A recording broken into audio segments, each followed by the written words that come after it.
Shunaqangi 100 million prosmotr yiqqan videoni YouTube'da qanday qilib yasaymiz? Buning uchun bizga kerak bo'ladi original video. Masalan, liboy bitta videosini olamiz. Shu yerda ko'rib turibmiz, xayolga kelmaydigan narsalarni qilyapti. Ya'ni tovuqni yuvyapti va shu yerda hozir tovuqni pishiradi. Shu joyini biz screenshot qilib olamiz.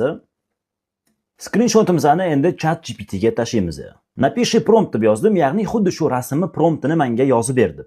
Xuddi shu angliskiy bilan yozilgan promptni olamiz va ChatGPT o'ziga tashlaymiz. Ya'ni narisuy deb yozamiz. Ya'ni chizib ber degani.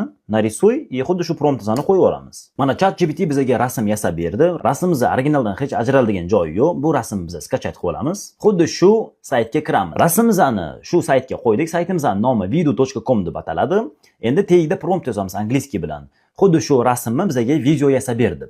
Так, uning uchun bizga kerak bo'ladi Google переводчик. Men tekst tayyorlab qo'ydim. Оживи video, чтобы кот резал курицу. Ya'ni xuddi shu rasmimizdagi mushu tovuqni kesayotgan videosini qilib berdi. Mana 1 minutda bizda xuddi shunaqangi video yasab berdi. Oddiy rasmdan shunaqangi professional video. Va bu videomizni skachat qilib olamiz va CapCutga tashab, tagiga muzikani qo'yamiz. Bizda tayyor video bo'ladi. Videoni olib YouTube ga joylaysiz.